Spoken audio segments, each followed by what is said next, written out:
ባለዝናው ስመ ብዙ አማራ ዳር ድንበር ሲጠብቅ ሲዘምት አርበኛ ደግሞ ሲያነጣጥር ሲተኩስ ነፍጠኛ ኧረ ያሳያችሁ ሲያቅራራ ሲሸልል ሲጎመዝዝማ ዘራፍ ብሎ ሲቆርጥ ለክቶ 10 ጊዜ ሲመር ለምላስ ሲቆመጥጣቸው ይሉታል ቁምጬ ሸምኖ ሲለብስ ለክቶ በልኩ ሲጠሩት ሰማሁኝ ባለፎጣ ሲሉ ሲያበጣጥር ያዩ ሲታጠቅ ባጭሩ ሲሽሞነሞን ደግሞ በብልኮ ጋቢ አልያም በጃኖ የጥርሱን በረኛ ከናፍሩን ሲያሽሽ በፈገግታ አጅቦ የውበቱን ጸዳል ከቦት ግርማ ሞገስ አይን እየማረከ የልባ ሞት ሲያፈስ መጠሪያ ስያሜ አምሳያ ቢያጡለት በጧት በጥንቱ በአባቶቹ ስም ፋኖ ብለው ጠሩት።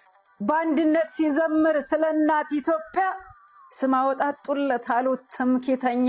እሱም አላፈረ አቤት ማነህ አለው ራሱን የቻለ አንገት እያሳየው ማርኮ የታጠቀ ትከሻ እያሳየው። አሰላሙ አለይኩም ወራህመቱላሂ ወበረካቱ። ሰላም ውድና የተከበራችሁ የሀገሬ ልጆች በያላችሁበት ሰላማችሁ ብዝት ይበልልኝ። እንኳን ለአርበኞች ቀን በሰላም አደረሳችሁ። እንደው በሞቴ አደራችሁን ይሄን ቪዲዮ ላይክ፣ ሼር፣ ኮፒ ሊንክ፣ ሪፖስት እያደረጋችሁ ቫላር እንዲወጣ አድርጉልኝ ፈልጊው ነው። እሺ